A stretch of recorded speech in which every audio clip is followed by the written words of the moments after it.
Welcome to the 290 Mo podcast. I appreciate your time. If you could introduce yourself for my viewers and listeners.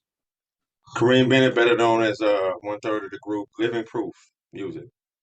Okay. So let's start with the introduction. Okay, we got 1/3 of Living Proof. So if you could just explain to me where you got the name Living Proof, and if you could, I guess describe the rest of the group. Okay. So we got the name Living Proof, or actually, I was given the name in the church fellowships, various churches and youth groups and stuff because of the fact that they always said if there's any evidence in the world that the Lord is real, it should be in our life. So they came up with that name. Well, first it was just like proof, and then Mm-hmm. my wife said, "Hey, you know what? I like proof, but we heard a lot of the names like that." So she was like, "It ain't dead. It should be a living." And so that's where it came up. And we just put the name. We running with it ever since. Okay. And you said 1/3. Who else isn't involved, and in what capacity? I got a DJ been rocking with me for years, man, because I'm out of California, West Coast, um, Bay Area, and DJ. They used to call him the Hitman out of Hunters Point, California. But Mm-hmm. now he got saved, so he is doing DJ work and music for us. So he's been doing it for years with us, man. And then my wife, who's a singer, um, and she sings a lot of hooks that I do. And then we had two people that passed away that was in the group. One other hype man, and then another sister that passed away. I don't know why or how, but yeah, she passed away. Tiffany Rice Mm-hmm. and Robert Woods. So they used to come out with us and do when I first started with me, but then it grew to a band and stuff like that. So that's what it's Okay. been. Cool. So if you don't mind, I want to walk it back just a little bit. Okay. Okay. I heard you mention California Bay Area. If you could just talk to me a little bit about where you from and how it was growing up. Okay, so I was raised in they call it East Bay. Um, Such artists like E40, Master P, all them was in, we grew up listening to them and seeing them on the streets, Too Short, the whole nine, the Loonies, everybody, man. Just so many rappers, man. I can't think of the artists and stuff that I grew up listening to and watching and stuff. The Click, D Shot, everybody. Um, and then we got the Snoops, we got the Dre's, we got the whole nine. But the Bay Area, man, is a big old. It's huge, man, because it has like different sections, man. They got South Bay, East Bay, West Bay, and North Bay areas. Where I was from is the East Bay. East Bay comprised of cities like Oakland, Berkeley, and then you got like all them other little cities like Rodeo, Richmond, and all other areas. Pittsburgh, California, and then it's a lot of other cities too. Rodeo, and then you got South Bay, Frisco, East Palo Alto, San Jose, all that is on the South Bay. West Bay would be Frisco and Marin and all that. And then we have North Bay. That's where 40 and all them was from. You got Fairfield, you got Vallejo and Benicia and Croc, all them other little areas in that area. And Mm-hmm. so that's where I was raised in the East Bay. And then I moved over to across the bridge to Benicia and Vallejo. Vallejo is where E40 and the Click and all that was from and stuff. So I had a lot of mixture of music and it was all the Bay, but it just had like their own little way of doing stuff in different sections and stuff. So, Okay. Is that that where was you're me. still located now? I moved about a year ago, man. I'm in I thought it was Midwest, but really I'm in the East Coast. I'm in Ohio.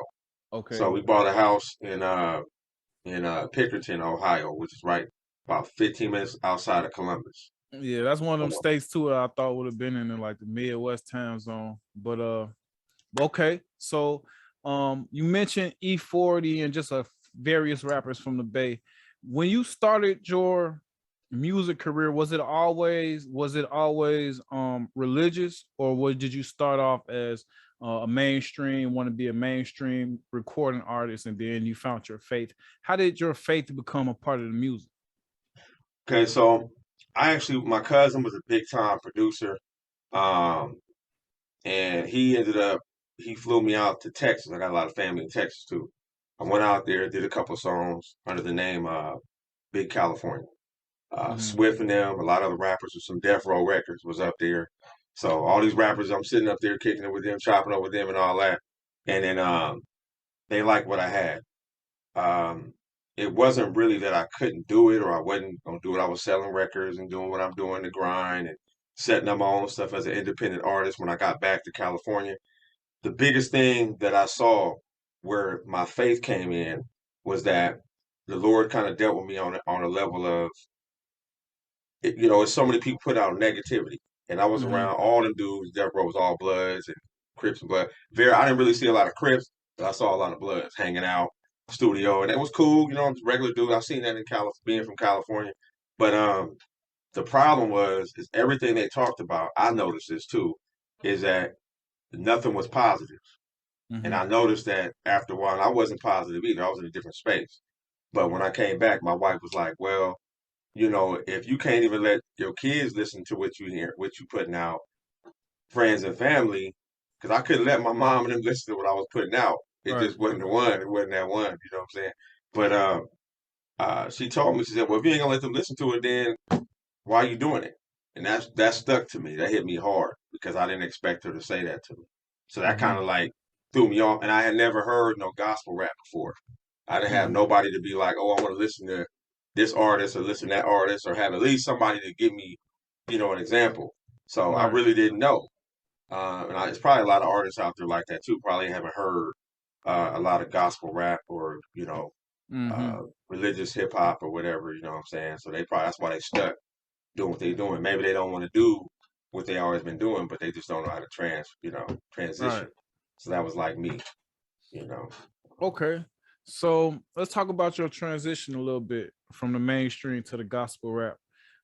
Like you said, you didn't know anybody any gospel hip hop before you transition. And now that you're Uh, in that field, are there any other gospel hip hop artists that you may, what I'm saying, take notes from or that you listen to, or are you still just tunnel vision on what you create?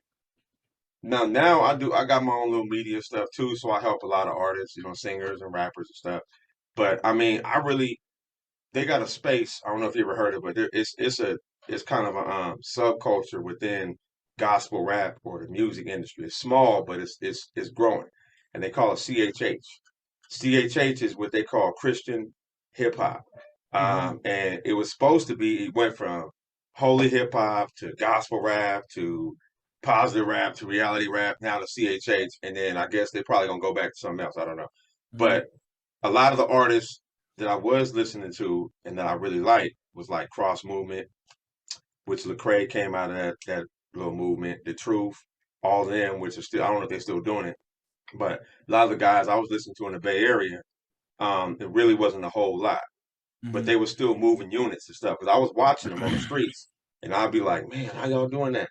And shout out to my brother Kalasia who used to do it out of Oakland and also some of the Hog Mob ministers, Q Heem and them. I seen him doing what he's doing, and a couple other artists that I seen doing some stuff. But I really didn't have too many people that I could link up with and be like, okay, this is who I'm gonna be with, or I'm gonna write with, or perform with a minister. So we kind of had to step out and do our own thing, and that's where me and my wife, DJ, and all that kind of stuff, getting with different artists because there was no platform, really, no Mm-hmm. media, no platform. I think I'm one of the only artists that actually had like my own show. Besides like Young Brett, he had one out of Vallejo, but it wasn't that man. They gave me my own show. KPFA gave me my own show, or gave me a couple times, or at least put it out there. Um, but I really didn't have a whole lot of artists that I really like look to and be like, okay, I'm gonna listen to him. That's the one right there. It's a lot of good artists, man, that are awesome. They got some good music and stuff like that. I mean, they're really good and stuff like that. But as far as reaching and going out, like most people, if they feel like they're stuck in a bubble of doing either Christian or doing just gospel radio stuff. So I'm trying to transition because I wasn't always saved. So I'm trying to do something. I'm trying to, reach the people that don't know the Lord, or maybe they have questions, or maybe they want to know what it was like. And I still talk to a lot of big name artists and stuff to this day that's reached out to me, man. That I know on the phone, I be calling them, all that, But Mm-hmm.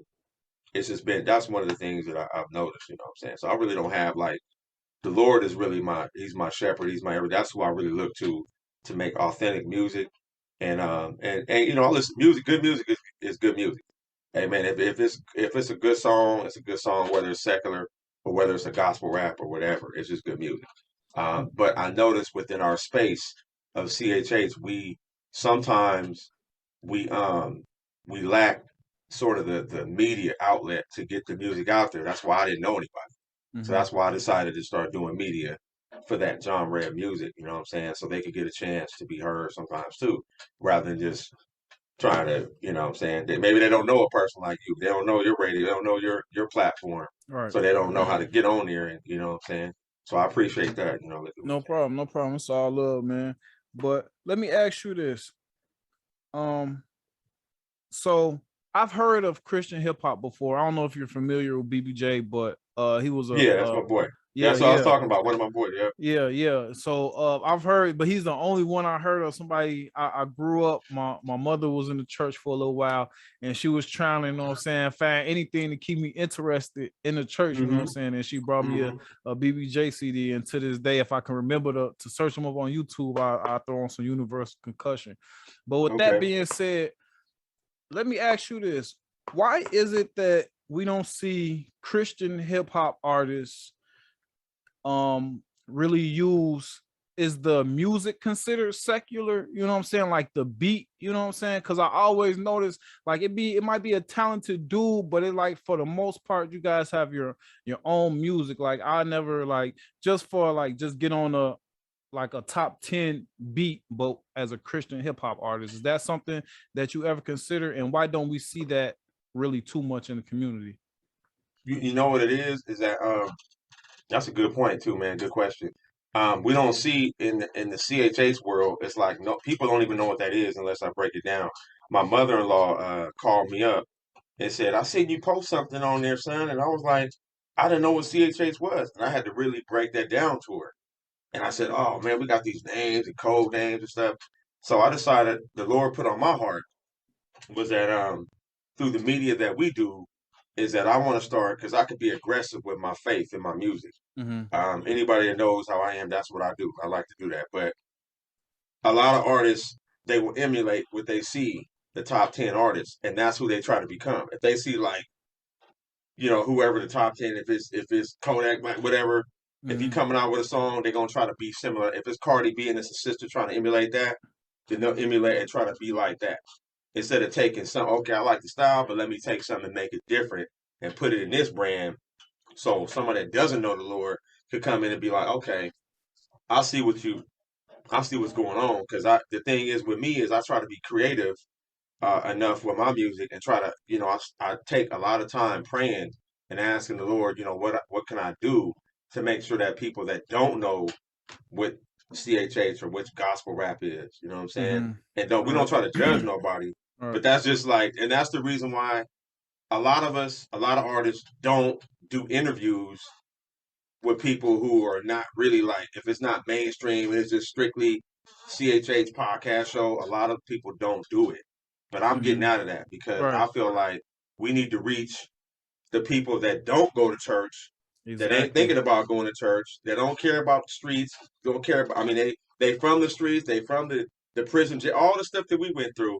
We need to be able to reach back, and that's what the Lord put on my heart to do. So I'm not doing just gospel radio. You might see me doing. I mean, I did shows and clubs and stuff like that, and I had it, and the Lord blessed it. I mean, they put their drinks back. You know what I'm saying? They put their little women in there. I mean, it was a club where the women was dressed up like whatever. The man was in there. Everybody was smoking, and I wasn't tripping because I remember Mm-hmm. how I was back in the days. But I was able to tell them about the Lord through music. I didn't preach, but I just told them through music, and that was my first time really doing a remix to Meek Mill song "Church." And we did Okay. it, and they loved it, man. They really enjoyed Yeah. it. So that's when I Yeah. start seeing what's going on, man. I think we got another way, but we learn it. We learn it. Yeah, because that's the thing that I noticed, and that's one of the things I appreciated about BBJ. Even though he had most of his own music, I appreciated his flow. It was familiar, you know what I'm saying. A lot of the music that the kids are listening to, that a lot of people are listening to, it's barely the words. Sometimes it's the beat, it's the rhythm, you know what I'm saying. And I feel like Christian hip hop suffers sometimes from trying to turn Christian music into hip hop instead of trying to turn hip hop into Christian music, you know what I'm saying? Yeah, I And see I what you're saying. think think that, you know what I'm saying, like jumping on the hot beat, but you know what I'm saying, with your Christian take, it'd be more easier to reach the youth than to, you know what I'm saying, they hit them familiar tamarines in them, you know what I'm saying, it might scare them off, you know what I'm saying. So I think that'd be an easier way for Christian hip hop to become more mainstream. So with that being said, what's your vision? What's your goal for your whole do you consider what you have? I see you got a lot going on. What do you consider a production company, a label? What do you consider the whole umbrella? I think man, I started off. I mean, I do programs, man. I mean, As I'm a I see, you got grinder, the man. podcast, you got a lot going on. So Yeah, I got hustle and stuff. I mean, I do a lot of stuff, man. Just because where I'm from, I just seen so much, man. I seen Master P, Percy, when he first was looking for artists, man, and he was going around with a dude named Chili Powder out the Bay Area, man, and mhm. his name is Demetrius Thomas, and they was all from Richmond, South Side, I believe, and so they was coming. A lot of people was moving from Louisiana to the Bay Area. So we was getting a big influx because of the hurricanes and all that stuff. All right. So we were starting to see a lot of people that we normally didn't see. So the culture changed. I seen the music change from the slap hard, too short type stuff to going to like the Cubes and the Snoop to the E40 stuff. Then it went to Master P. Make them say, and everybody was like, what is this? So it was a whole different style. And the thing that I see with me is I feel like in rap music, period, uh, media is the biggest part that we can have as an artist because if you have media, it opens up a lot more opportunities, man, for you to be able to spread not just everybody rap, everybody sings, everybody does all that, but how many people really, do you have a story? Do you have something that you can give people when the music is off? You know what I'm saying? I got my mic and all my stuff set up, but when I'm not doing that, I can't just rap all day long and expect, you know what I'm saying? Everybody ain't gonna want to hear that. But some people might want to hear my testimony, or they might want to hear somebody's interview or something like that. So I got to be able to make sure that I cover each base. So I'm a media company. Artist is getting ready to turn into a booking company pretty soon. And then next year we're gonna go ahead and push the label. I'm gonna go ahead and finally go and push the label because I just see that I want to partner with artists. I got 5 people on schedule already. They're already ready to go. I got a couple of sisters and a couple of brothers that's been doing it in different states. And I just want to make sure that we already set to do it, put it together and stuff like that. But I wanted to make sure the media is right because if we don't have media, what I'm seeing a lot of artists they don't know who to go to when it comes to doing music. They don't know how Mhm. to get their music out there. And being from the streets and talking to people, like I used to talk to Be Legit's road manager and a couple other artists like Harry O and them from Death Row Records and all them and stuff back in the days, man. And they would be telling me, we like what you're doing. I like how you're doing it. But they knew I did gospel now. So they Mhm. would be like, well, this is what we need in order to get it out there. So that's how I learned I'm just taking what I learned from them to be able to use that to be able to advance the kingdom of God. That's really what we're supposed to be able to do. Not trying to be judgmental of nobody, but just sometimes the people of the world can be smarter or wiser than the children Mhm. of light. And so I Right. want to be wise. I learn, man. I learn from It's you. like I it's learn like from street different. smarts, you know what I'm saying? You gotta be able to have because a lot of my artists in the genre, man, they got good talent, they got music, and like you said, man, but nobody's really checking for their music like in the hood. You don't really see nobody driving on the street like, okay, I'm finna listen to this. I mean, BBJ was one of the ones that was a breakout artist because his sound, like you said, was familiar Mhm. with the Biggie Small and all that type of stuff. So people were Mhm. like, I want to hear that. Mhm. But even now, even with an artist that may sound similar, it's still we don't get the same respect because I think people look at it like, oh man, he's just a knockoff of that dude or this dude or whoever, you know what I'm saying? Okay. So that's what it is. Okay. Yeah, I can understand where you're coming from. And let me ask you this. Okay, so as far as I don't know if you consider it R&B as far as the singing goes in the gospel community, but that is a genre that has, you know what I'm saying, slowly but steadily crept into the mainstream as far as like you'll see them in like BET events. And I just saw like how Kirk Franklin had a song with Lil Baby. They was on stage Yeah. together. So Mhm. with artists doing that, as far as like in the singing community, and what you having your connections as far as inside the mainstream industry, has that anything you ever considered like doing a song or getting a beat from a mainstream artist, or connecting one of your artists with a mainstream producer or something like that? Is that something that you ever?